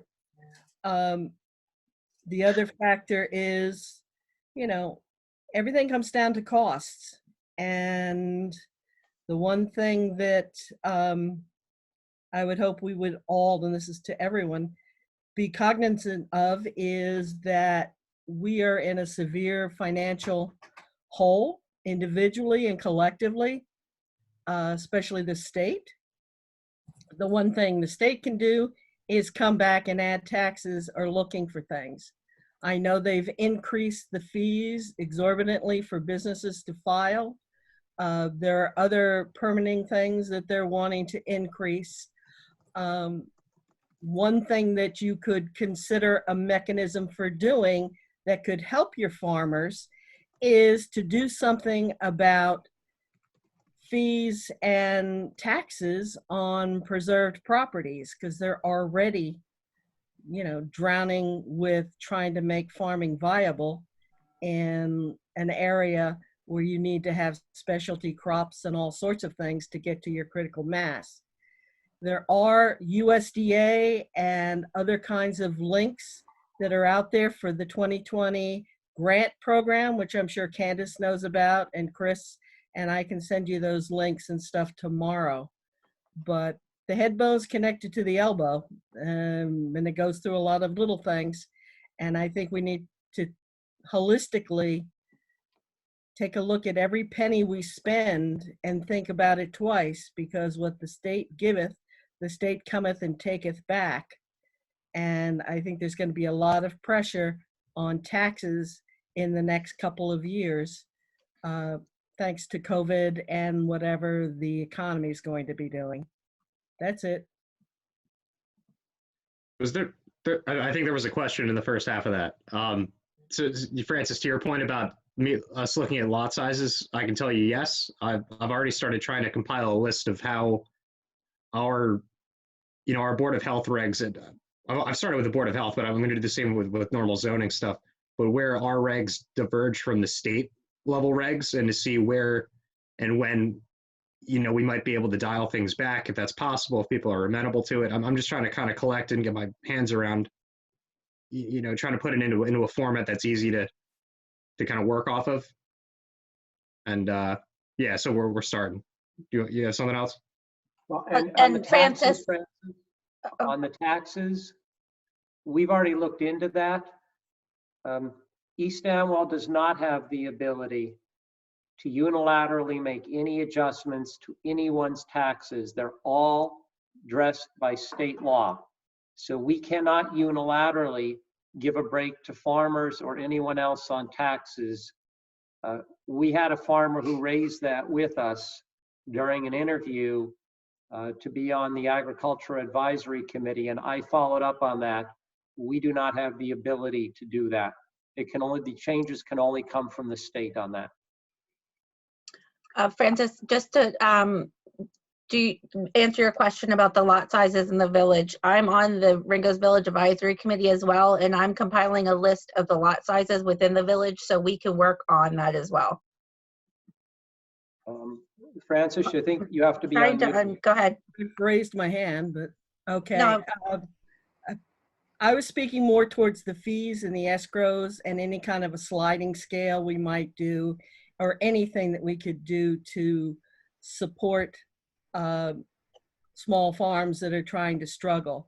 Chris, as for the Board of Health regulations, 20-some years ago, a state senator put in an ordinance at the state that makes East Amwell the one of 26 that has the ability to write their own laws. And then while the county enforces, the East Amwell Board of Health does have the ability to write ordinances for us, probably because of the mountain. So that's part of why our standards are tighter than other municipalities. So you might want to touch base with the Board of Health, and as to that. Well, I'm in there too, so. Chris is on the Board of Health. Yeah. Okay. But I mean, it's a state senator. It's 25, 30 years ago. And we're the only, I forget the man's name, but it's actually a state law that would have to be changed. When it gets to be large places like this possible senior center, then because of the size, it goes to DEP, and East Amwell has no say in that, much the way they did with peacocks and things like that. But, you know, just think frugally and think of your neighbors. That's what I'm trying to do. You know, just doing the best I can. Thank you. Thank you. Thank you, Francis.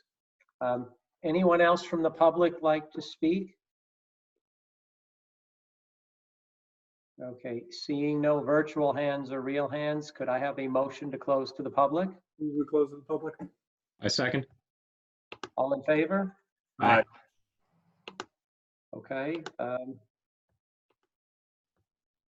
We are now going to move on to consent agenda items. I believe we have none tonight, Krista? Okay. Item 13 is to introduce ordinance 20-16, which is a noise control ordinance. It has been put in the Google Drive for the Township Committee members and posted for the public. It is a very limited noise ordinance that covers noise from landscape maintenance equipment that's powered by an internal combustion engine, construction noise, and what is often referred to as engine braking or jake braking. It is, I'm just getting it in front of me here. It is limited to the hours of 10 p.m. to 7 a.m. on weekdays and 10 p.m. to 8 a.m. on weekends. It is basically a curfew. The engine braking is applicable to any of our roads. And in case you don't know what engine braking or jake braking is, when you see a diesel truck, a large diesel truck applying its brakes and it sounds like a machine gun, that's engine braking. It is basically using the engine to slow the vehicle rather than its brakes. We are one of very few municipalities in Hunterdon County that does not have a noise ordinance. Those municipalities that do have noise ordinances, their ordinances tend to be significantly broader than this one. The goal here was to focus on the types of noise where we've had complaints over the last few years, to start in baby steps rather than a giant leap. You know, it's hard to argue about 10 p.m. to 7 a.m. on weekdays and 10 p.m. to 8 a.m. on weekends. People move to East Amwell mainly for two reasons. It's beauty, it's open space, and solitude, quiet. And, I think this will probably impact summer activity more than winter activity, and that was taken into account. Generally, you don't have people out there mowing their lawn at 5 o'clock in the morning in the winter, but it does happen in the summer, and that's when people have their windows open. And that's what creates the issue. The state has a model ordinance which also imposes a curfew on these types of activities. The curfew is longer than ours. Ours is short. Ours is, I think, the shortest I've seen. People may disagree with the curfew. They may want it longer. For example, some municipalities prohibit these types of noise by commercial enterprises on Sundays. And they have very limited hours for the homeowners. I didn't think we should start there. I thought we should start with baby steps. So that's what we're doing. If you look, there are 5 exceptions. They're very broad. One is for any work conducted by a public utility or a government entity. 2 is for any work that is conducted during the 30-day period following a major storm. That 30-day period could be extended by the town committee. The thinking there was if there's another Sandy, for example, and people need to do cleanup day and night, we'll live with that. So if there's a Sandy for the 30-day window afterwards, and the township committee could extend that, and my guess is if it were something as severe as Sandy, the township committee likely would extend it. People can do cleanup day and night for that period of time. Any work that's necessary to deal with a life-threatening condition, if you have a tree that's about to fall on a road or on a house, you can deal with that day or night. Any work that's approved by a resolution of the township committee, in case there's an exception that we didn't think of here that warrants being an exception, the township committee can approve that by resolution, whether it's township-wide or for a particular individual or enterprise. If it's an emergency, we don't need to get the approval of the entire township committee. If somebody came to us with an emergency situation, the mayor, the deputy mayor, or our DPW superintendent could give dispensation. And then, of course, farmers are carved out. Farmers who are doing what they're entitled to do under the Right to Farm Act or under any other state, county, or local law, rule, or ordinance, they're accepted. So I don't know how much this would impact farmers anyway, but to the extent that it does, farmers are carved out. In terms of enforcement, these provisions can be enforced by the police, obviously, by the Board of Health, by our zoning officer, or by anyone who the Township Committee designates as having authority to enforce this noise ordinance. As a practical matter, the engine braking can only be enforced by the police because the police are the only body that has the ability to stop a vehicle. Our zoning officer can't stop a vehicle. The Board of Health can't stop a vehicle. And then you look at the penalties. We tried to take a light hand, at least for the first and second offense. So for the first offense, the fine could be anywhere between $0 and $250. The second offense, the fine would be between $100 and $500. The third, $100 and $1,000. The fourth and any additional would be between $100 and $2,000. And if it's the fourth or any additional, there's also the possibility of community service or jail time. As I understand it, judges typically don't impose community service or jail time on these types of ordinances, but I suspect if somebody were particularly flagrant, it could happen. Your slate is wiped clean after a year. So in other words, if you commit a violation in July of 2020 and you don't commit another violation for at least a year, you start with a clean slate. So if you had a violation in 2020 and another violation in 2022, the 2022 violation is treated as a first offense, not a second. So if you behave yourself for a year, your slate is wiped clean. It doesn't keep compounding. So that is basically the noise ordinance in a nutshell.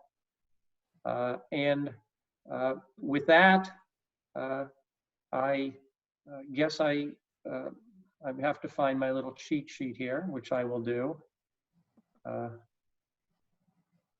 Just a I'd like a motion to motion introduce. to introduce the ordinance. So moved. I'll second. Was that Pete? Yes, it was. Pete Okay, and and then Mark. Yep. Are there any questions among the Township Committee members? No, I thought it was really fair. So I thought it was, all well-rounded. Thank you, Pete. Could I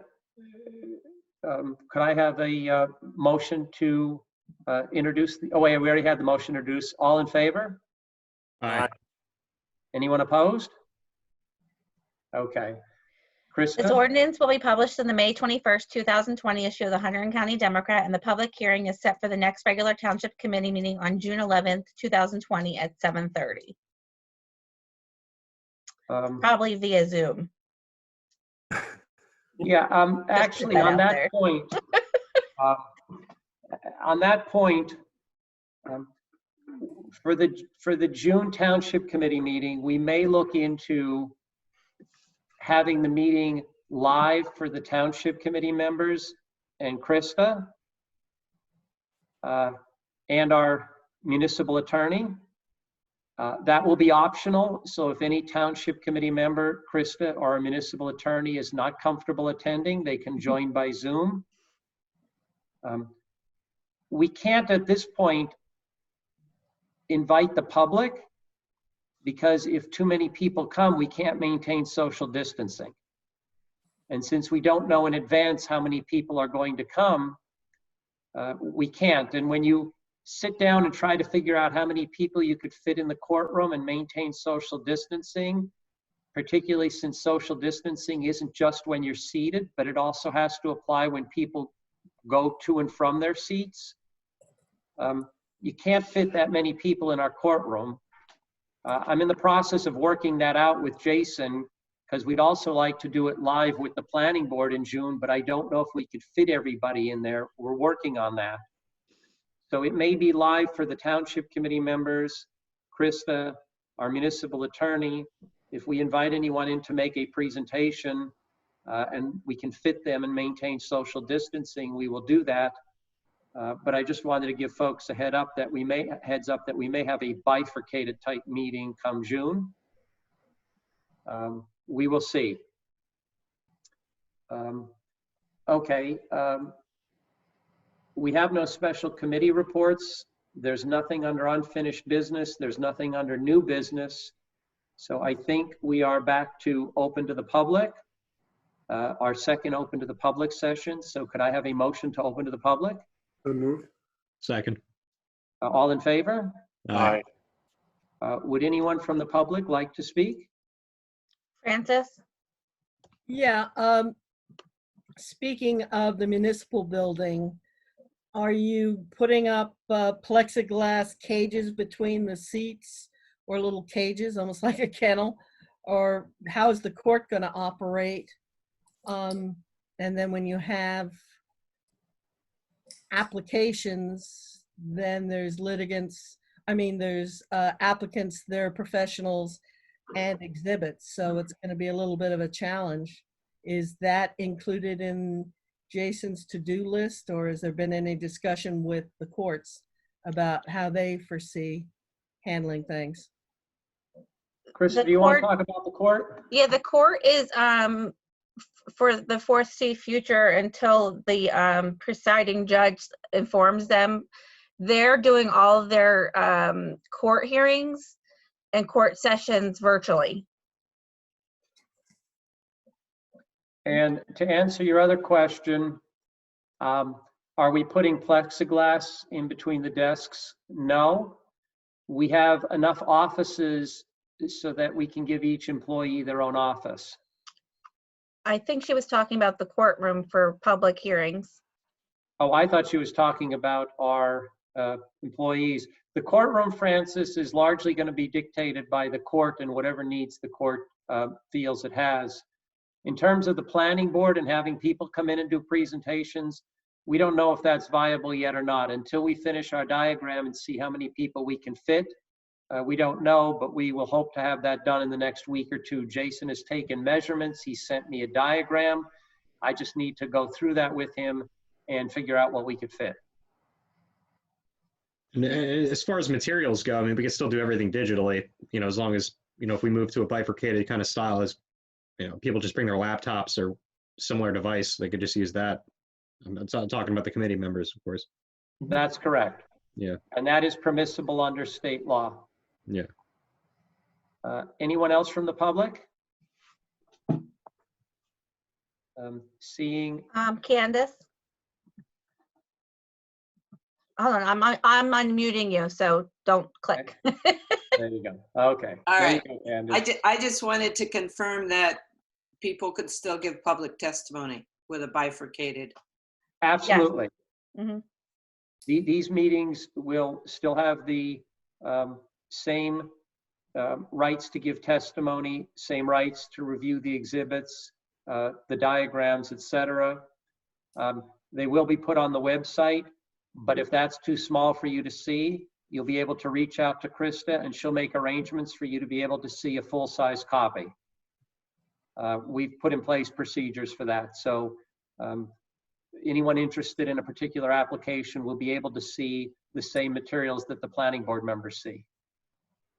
And we'll have an opportunity to speak, and the meetings will be recorded, etc. Any other members of the public? I'm sorry, did we lose that Ted guy? Did he ever make? Yeah, he never logged back in. Okay, all right. My guess is he Thanks. got frustrated. Look, Yeah, I had the same problem on WebEx where for Mhm. some reason I could not get on a call my audio to work. And what I did is I just dialed in on the phone and it worked fine. I think we probably need to post that on the website, that if people have difficulty with the audio, they can just dial in on their phone. They could still leave the video on, just dial in on your phone and you'll be able to talk to us through the phone. Mhm. And that worked Yeah. fine. Yeah, I've had similar issues with the one they use at my school. Like, for whatever reason, my audio doesn't work, but the video is fine. But yeah, with Zoom, I'm completely, you know, no issues. I don't know, it's just Yeah, and this is the first time we've encountered that problem, and we've actually Yeah. tested this a bunch of times before we rolled it out. I'm not sure what happened, but I know what the fix is, and we just need to post that on the website for the meetings going forward. yeah. It could be something on his end with his laptop too. I mean, who knows? It I could. don't know. Yeah. Okay, so could I have a motion to close to the public? So moved. Second? All in favor? All right. Okay, on to 18, administrative reports, bills of the evening. I looked at the bills of the evening. Francis is looking at the bills of the evening, I guess. Could I have a motion to approve the bills of the evening? I'll move the bills of the evening. I second. Anybody have any comments on the bills of the evening? Where can I get a set of glasses like that? That's the only comment I have. Can I, all in favor? Aye. Anybody opposed? Okay, tax collector, Anne Marie Sylvia. She has on the agenda, a resolution authorizing estimated 2020 tax bills. I read it. It's self-explanatory. It has to do with the fact that the state is pushing off its budget for 3 months. By the way, when the state pushes off its budget for 3 months, They told us on a call on Wednesday that we may not be getting our state aid during those 3 months. It may be held in abeyance until they approve their budget. I spoke with Margaret, our CFO, and she said that will not put us in any kind of financial bind. So if the state doesn't give us our aid for 3 months, we're okay. With that, Krista, I just make a motion to approve the resolution? Yes. Okay, could I have a motion to approve the resolution authorizing estimated 2020 tax bills? So moved. Second. Any questions? Just a comment, Rick. I've heard from a couple of people, because there's an awareness of the state and federal holding off of requiring taxes. And there's questions that I've heard around why are we as a local, tax authority not doing the same thing? And I said, I'm not entirely sure we have that jurisdiction, right? And I think you talked about this last time, but it may be worth reiterating. Is that correct? We don't have that authority to withhold or tell people it's okay not to pay your taxes? The answer is yes, it is correct, what you've just said. In fact, what happened is a few municipalities went rogue and did it. The state was very unhappy. A couple of them may get themselves into trouble, but we do not have the unilateral right to forgive taxes, to modify taxes, to modify the payment dates. We do not have that unilateral right. Right. That's what I thought you said. Come from the state. That is all dictated by the state. Thanks. I've had residents call me before this pandemic and say, I have this financial issue, that financial issue. Can I pay my property taxes 2 months from now? Yeah, but you're going to incur the interest and penalties. We don't have the ability to carve out an exception for you. That's mandated by the state. Any other questions? Okay, all in favor of adopting the resolution authorizing the estimated 2020 tax bills? Aye. Aye. Aye. Any opposed? Okay. Any questions about the correspondence? I just want to note, everybody, that for West Amwell Construction, I only received the March monthly report. I haven't received April's. They're behind on the reports because they said of the new transition to their new software. To be expected, I guess, right?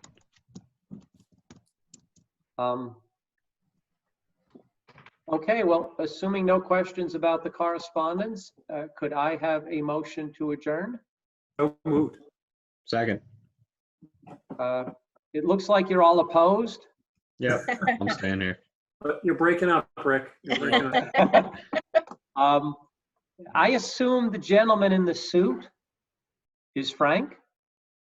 Yeah. Can you unmute Frank, Greetings. Crystal? I'm off mute now. Greetings. Okay. It took me a while to figure that out, Frank. I was looking at FWESQ, and I now feel dumb that I didn't realize it's your first name, last name, Esquire. There you go. Was wondering who Fuki is. For all of you on the Township Committee and Krista and the residents who are still on, Frank is our municipal attorney. I'm one of the only ones left in an office these days, so we're still holding steady here in Flemington. I was amazed that I called his office and his assistant answered. I'd assumed she was going to transfer me to a cell phone at his home, and he was actually in the office. But Frank is our new municipal attorney. He replaced Carl Taylor. Frank is located in Flemington, and we welcome Frank aboard. Thank you all. I look forward to working with you. Thanks, Frank. We look forward to working with you too. And it's nice to finally see you. Yes. Yes. And with that, I guess we are adjourned. And I wish everybody a good evening and stay safe and healthy. Thank Good you. evening, everyone. Take care. Likewise. Yeah, take care. Good night. Take care. Good night, guys. Bye-bye.